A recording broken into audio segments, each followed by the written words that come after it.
Hello ನಮಸ್ಕಾರ. ನಾನು ನಿಮ್ಮ ಸ್ಪರ್ಶ ಗೌಡ. ಯಾರೆಲ್ಲ ಇನ್ನು ಕಾಮನಬಿಲ್ಲು ಕಥಾಗುಚ್ಛ ಯೂಟ್ಯೂಬ್ ಚಾನಲ್ಗೆ ಸಬ್ಸ್ಕ್ರೈಬ್ ಆಗಿಲ್ವೋ ಕೂಡಲೇ ಸಬ್ಸ್ಕ್ರೈಬ್ ಆಗಿ. ಕತೆ ಇಷ್ಟ ಆದರೆ ಶೇರ್ ಮಾಡಿ, ಲೈಕ್ ಮಾಡಿ ಹಾಗೂ ಕಮೆಂಟ್ ಮಾಡಿ. ನಾನು ಇವತ್ತು ಹೇಳ್ತಿರೋ ಕತೆ ಒಂಗಿರಣ ಭಾಗ 191. ಆಯ್ದನು, ಆಫೀಸ್ನಲ್ಲಿ ಇದ್ದೀಯಾ ಎಂದು ನಗುತ್ತಲೇ ಕೇಳಿದಳು ನಿಶಾ. ಅವಳ ಮಾತಿಗೆ ಹೌದು ಎಂದನು ಧನುಷ್. ಹಾಗಾದರೆ ನಾನು ಕಾಲ್ ಮಾಡಿದ್ದು ಡಿಸ್ಟರ್ಬ್ ಆಯ್ತೇನು ಎಂದಳು. ಹಾಗೇನಿಲ್ಲ ಹೇಳು ಎಂದನು. ಎಷ್ಟೇ ಬೇಸರದಲ್ಲಿ ಇದ್ದರೂ, ಎಷ್ಟೇ ಕೆಲಸ ಇದ್ದರೂ ತನ್ನ ಸ್ನೇಹಿತೆಯನ್ನು ಕಡೆಗಣಿಸುವುದಿಲ್ಲ ಅವನು. ಬ್ಯುಸಿ ಇದ್ದರೂ ಸಹ ತನ್ನ ಜೊತೆ ಮಾತನಾಡುತ್ತಿದ್ದಾನಲ್ಲ ಎಂದು ಕಲ್ಪನೆಯಲ್ಲಿಯೇ ಅಕ್ಕಿಯ ಹಾಗೆ ಆಕಾಶದಲ್ಲಿ ಹಾರತೊಡಗಿದಳು.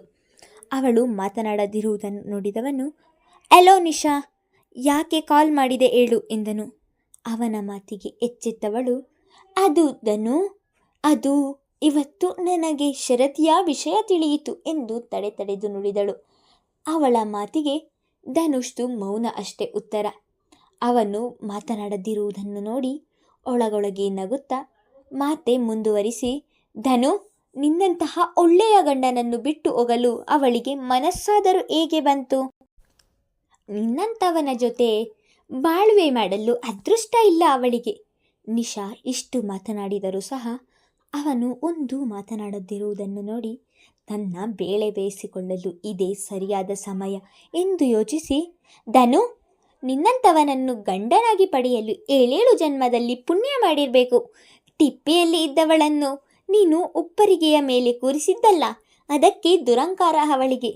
ಶರದಿ ಯಾಕೆ ಮನೆ ಬಿಟ್ಟು ಹೋಗಿದ್ದಾಳೆ? ಅವರಿಬ್ಬರ ನಡುವೆ ಏನು ನಡೆದಿದೆ? ಮನೆಯಲ್ಲಿ ಏನು ನಡೆದಿದೆ? ಯಾವುದೂ ತಿಳಿಯದೆ ತನ್ನ ನಾಲಿಗೆ ಅರಿಬಿಟ್ಟಿದ್ದಳು. ಅವಳ ಮಾತು ಕೇಳಿದವನಿಗೆ ಕೋಪ ಬಂದು ಬಿಟ್ಟಿತು. ನಿಶಾ, ಶರದಿಯ ಬಗ್ಗೆ ಹಾಗೆಲ್ಲ ಮಾತನಾಡಿದ್ದನ್ನು ಸಹಿಸಲಾಗಲಿಲ್ಲ. ನಿಶಾ ಎಂದು ಜೋರಾಗಿ ಕೋಪದಲ್ಲಿ ಕೂಗಿದನು.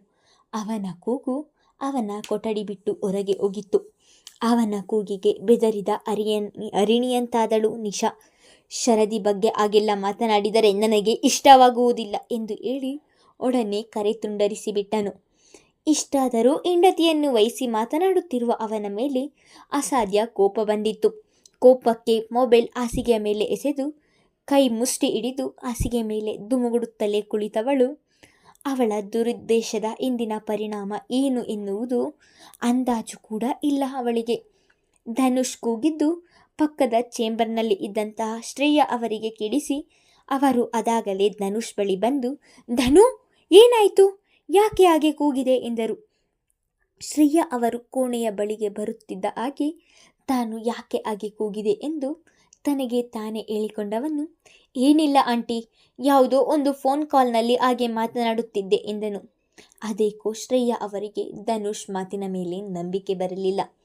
ಅವನ ಬಳಿಗೆ ಬಂದವರು, ಧನು, ಇತ್ತೀಚೆಗೆ ನೀನು ತುಂಬ ಡಲ್ ಆಗಿ ಇರ್ತೀಯ.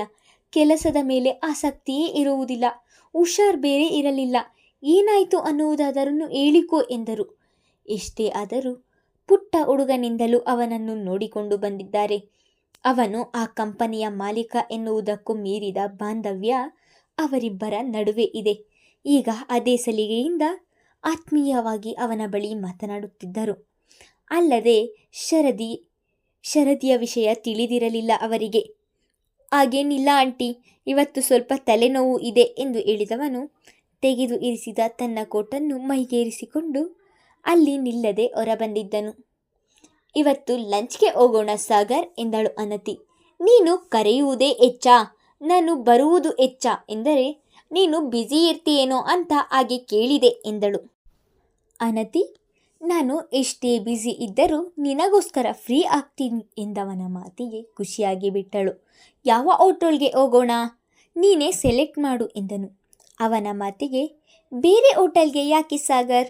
ನಿಮ್ಮ ಹೋಟೆಲ್ ಇದೆಯಲ್ಲ, ಅಲ್ಲಿಗೆ ಕರೆದುಕೊಂಡು ಹೋಗು. ನಾನು ನಿಮ್ಮ ಹೋಟೆಲ್ ನೋಡಿದ ಹಾಗೆ ಆಗುತ್ತದೆ ಎಂದಳು. ಅನತಿಯ ಮನದಲ್ಲಿ ಅವನ ಮನೆ ಹೋಟೆಲ್ ನೋಡಬೇಕು ಎನ್ನುವ ಹಂಬಲ ಅವಳಿಗೆ.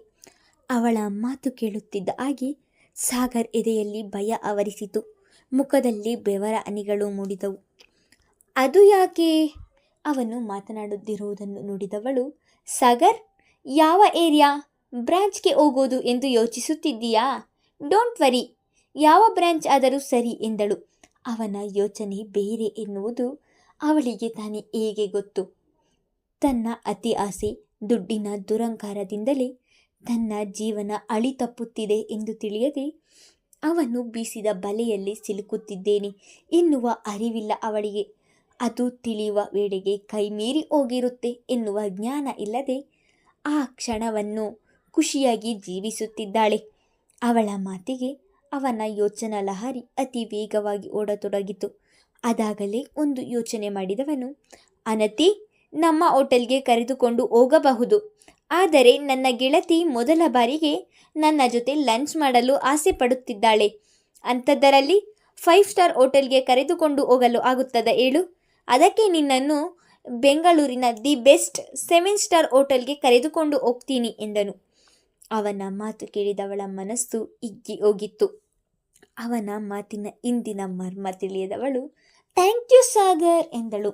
ಸರಿ, ನಿನ್ನ ಕಾಲೇಜಿನ ಬಳಿ ಬಂದು ಪಿಕ್ ಮಾಡ್ತೀನಿ ಎಂದು ಕರೆ ತುಂಡರಿಸಿದವನು ನಿಡಿದಾದ ಉಸಿರನ್ನು ಹೊರದಬ್ಬಿ, ಈ ಹುಡುಗಿ ಏನೇನೆಲ್ಲ ಯೋಚಿಸುತ್ತಾಳೆ. ಸದ್ಯಕ್ಕೆ ಬೀಸೋ ದೊಣ್ಣೆಯಿಂದ ತಪ್ಪಿಸಿಕೊಂಡಿದ್ದೇನೆ. ಮುಂದೆ ಮನೆ ನೋಡಬೇಕು, ಮನೆಗೆ ಬರಬೇಕು ಎಂದು ಹೇಳಿದರೆ ಆ ಯೋಚನೆಯೇ ಅವನನ್ನು ಸಂಕಷ್ಟಕ್ಕೆ ಸಿಲುಕಿಸಿತು. ಇಲ್ಲ, ಏನಾದರೂ ಆಗಲಿ, ನನಗೆ ವಹಿಸಿರುವ ಕೆಲಸದಲ್ಲಿ ಸಫಲವಾಗಿ ನಾನು ಗಮ್ಯ ತಲುಪಬೇಕು ಎಂದು ಯೋಚಿಸತೊಡಗಿದ. ಸಾಗರ್ ಒಬ್ಬ ನಿಯತ್ತಿನ ಮನುಷ್ಯ. ತನಗೆ ವಹಿಸಿದ ಕೆಲಸವನ್ನು ಅದೇ ನಿಯತ್ತಿನಿಂದ ಮಾಡಿ ಮುಗಿಸುವವನು. ತಾನು ವಹಿಸಿದ ಕೆಲಸವನ್ನು ಮುಗಿಸುವುದು ಒಂದೇ ಅವನ ಗುರಿ. ಆದರೆ ಅವನು ಮಾಡಲು ಹೊರಟಿರುವ ಕೆಲಸದಿಂದ ಒಂದು ಹೆಣ್ಣಿನ ಜೀವನ ಹಾಳಾಗುತ್ತದೆ ಎನ್ನುವ ಅರಿವಿಲ್ಲ ಅವನಿಗೆ. ಅದು ಬೇಕಾಗೂ ಇಲ್ಲ. ಅವನು ನಿಯತ್ತಾಗಿರುವುದು ಅವನಿಗೆ ಹಣ ಕೊಡುವವರಿಗೆ ಮಾತ್ರ.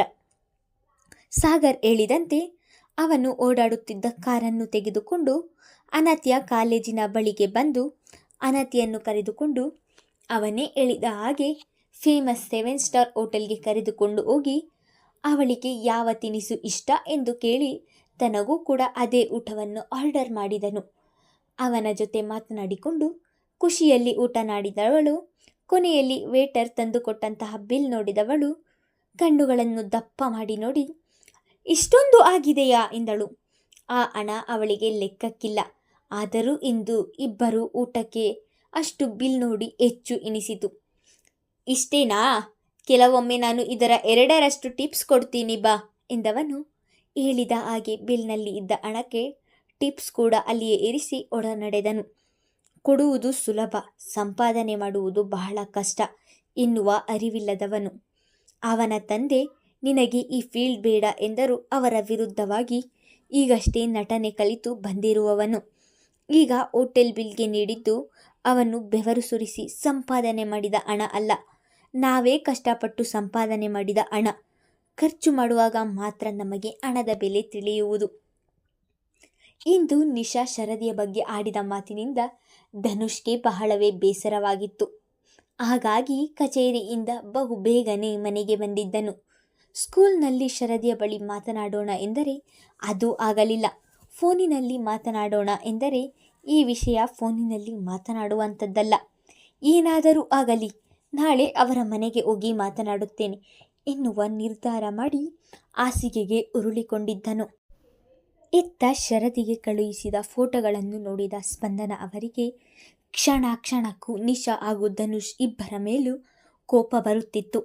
ಮಗನಿಗೆ ಈ ವಿಷಯದಲ್ಲಿ ಮೊದಲೇ ಎಚ್ಚರಿಕೆ ಕೊಟ್ಟಿದ್ದರೂ ಸಹ ಧನುಷ್ ಅವಳ ಜೊತೆ ಅತಿಯಾಗಿ ಸಲಿಗೆ ಬೆಳೆಸಿಕೊಂಡಿರುವುದನ್ನು ನೋಡಿ ಸಹಿಸಲಾಗಲಿಲ್ಲ ಅವರಿಗೆ. ಅವರೂ ಕೂಡ ಅಂದು ಶಾಲೆಯಿಂದ ಬಹು ಬೇಗನೆ ಮನೆಗೆ ಬಂದಿದ್ದರು. ಮನೆಯ ಮುಂದೆ ಧನುಷ್ ಕಾರು ನಿಂತಿರುವುದನ್ನು ನೋಡಿ ತಮ್ಮ ಮಗ ಕೂಡ ಬೇಗ ಬಂದಿದ್ದಾನೆ ಎಂದು ತಿಳಿದು ಹೋಗಿತ್ತು. ಒಳಗೆ ಬಂದವರು, ಸೀತಾ, ಧನು ಬಂದಿದ್ದಾನಾ? ಇನ್ನೊಮ್ಮೆ ಖಚಿತಪಡಿಸಿಕೊಳ್ಳಲು ಸೀತಾ ಅವರನ್ನು ಕೇಳಿದರು. ಹೌದು ಮೇಡಮ್, ಇವತ್ತು ಬೇಗನೆ ಬಂದಿದ್ದಾನೆ, ಅವನ ರೂಮಿನಲ್ಲಿ ಇದ್ದಾನೆ ಎಂದು ಸೀತಾ ಹೇಳಿದ ಮಾತನ್ನು ಕೇಳಿ ದಡದಡ ಮೆಟ್ಟಿಲೇರಿ ಅವನ ಕಣೆಗೆ ಹೋಗಿದ್ದರು. ಹಾಸಿಗೆಯ ಮೇಲೆ ಉರುಳಿ ತಲೆಯ ಮೇಲೆ ಕೈ ಹೊತ್ತು ಸೂರು ದಿಟ್ಟಿಸುತ್ತಿರುವವರನ್ನು ನೋಡಿ ಧನು ಎಂದು ಎಚ್ಚರಿಸಿದ್ದರು. ತನ್ನ ಕೋಣೆಯಲ್ಲಿ ತಾಯಿಯ ಧ್ವನಿ ಕೇಳಿ ಬಾಗಿಲೆಡೆಗೆ ತಿರುಗಿದವನಿಗೆ ಅಲ್ಲಿ ತನ್ನ ತಾಯಿ ನಿಂತಿರುವುದನ್ನು ನೋಡಿ ಆಶ್ಚರ್ಯವಾಗಿತ್ತು. ಏಕೆಂದರೆ ಅವರು ಅವನ ಕೋಣೆಗೆ ಬರುವುದು ಕಡಿಮೆ. ಮಾತನಾಡಬೇಕು ಎಂದರೆ ಕಾಲ್ ಮಾಡಿ ಅವರು ಇದ್ದಲ್ಲಿ ಮಗನನ್ನು ಕರೆಸಿಕೊಳ್ಳುತ್ತಿದ್ದರು. ಅಲ್ಲಿ ತನ್ನ ತಾಯಿಯನ್ನು ನೋಡಿ ದಡಕ್ಕನೆ ಮೇಲೆದ್ದು ನಿಂತವನು, ಏನು ಮಮ್ಮಿ, ಕಾಲ್ ಮಾಡಿದರೆ ನಾನೇ ಬರುತ್ತಿದ್ದೇನಲ್ಲ ಎಂದನು. ಕಾಲ್ ಮಾಡಿ ನಿನ್ನನ್ನು ಹಾಲ್ಗೆ ಬರ ಹೇಳಿ ಅಲ್ಲಿ ಎಲ್ಲರ ಎದುರಿಗೆ ಮಾತನಾಡುವ ವಿಷಯ ಅಲ್ಲ ಇದು ಎಂದವರ ಮಾತು ಕೇಳಿ ಅವರು ಯಾವ ವಿಷಯದ ಬಗ್ಗೆ ಮಾತನಾಡುತ್ತಿದ್ದಾರೆ ಎಂದು ಅದಾಗಲೇ ಭಯ ಆವರಿಸಿತು.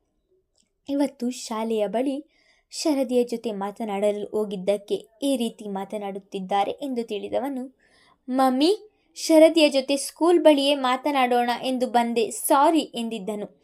ಇವತ್ತು ನಾನು ಈ ವಿಷಯ ಮಾತನಾಡಲು ಬಂದಿಲ್ಲ ಎಂದವರು ತನ್ನ ಮೊಬೈಲ್ನಲ್ಲಿ ಇದ್ದಂತಹ ನಿಶಾ ಶರದಿಗೆ ಕಳುಹಿಸಿದ ಫೋಟೋಗಳನ್ನು ತೋರಿಸುತ್ತಾ, ಹಾಗೆ ಧನುಷ್ಗೆ ಕೂಡ ಆಶ್ಚರ್ಯವಾಗಿತ್ತು. ಅಲ್ಲದೆ ಅವಳು ಟೈಪ್ ಮಾಡಿ ಕಳುಹಿಸಿದಂತಹ ಮೆಸೇಜ್ ನೋಡಿದವನಿಗೆ ಆಘಾತವಾದಂತಾಯಿತು. ಸ್ನೇಹಿತೆ ಎಂದು ನಂಬಿದವಳ ನಂಬಿಕೆ ದ್ರೋಹ ಎಂದು ಬಯಲಾಗಿತ್ತು. ಈ ಫೋಟೋಗಳೆಲ್ಲ ತನ್ನ ತಾಯಿಯ ಬಳಿ ಹೇಗೆ ಬಂದು ಎಂದು ತಿಳಿಯದೆ ಗೊಂದಲವಾದವನು, ಮಮ್ಮಿ, ಈ ಫೋಟೋ ನಿಮಗೆ ಎಂದಿದ್ದನು. ನಿನ್ನ ಸ್ನೇಹಿತೆ, ನನ್ನ ಸೊಸೆ ಅಂದರೆ ನಿನ್ನ ಹೆಂಡತಿ ಶರದಿಯ ಫೋನ್ಗೆ ಕಳುಹಿಸಿರುವುದು ಎನ್ನುತ್ತಿದ್ದ ಹಾಗೆ, ಮಮ್ಮಿ, ಏನು ಹೇಳ್ತಿದ್ದೀರಾ ನೀವು, ನಿಶಾ ಶರದಿಗೆ ಕಳುಹಿಸಿರುವುದಾ ಎಂದು ಹೇಳಿದವನಿಗೆ ಈಗಲೂ ವಿಷಯವನ್ನು ನಂಬಲು ಸಾಧ್ಯವಾಗುತ್ತಿಲ್ಲ. ಮುಂದುವರೆಯುವುದು. ನಿಶಾ ಮಾಡಿರುವ ಮೋಸ ಧನುಷ್ಗೆ ತಿಳಿದಾಗ ಧನುಷ್ ನಿಶಾಗೆ ಏನು ಮಾಡುತ್ತಾನೆ ಎಂದು ಮುಂದಿನ ಸಂಚಿಕೆಯಲ್ಲಿ ತಿಳಿದುಕೊಳ್ಳೋಣ. ಧನ್ಯವಾದಗಳು.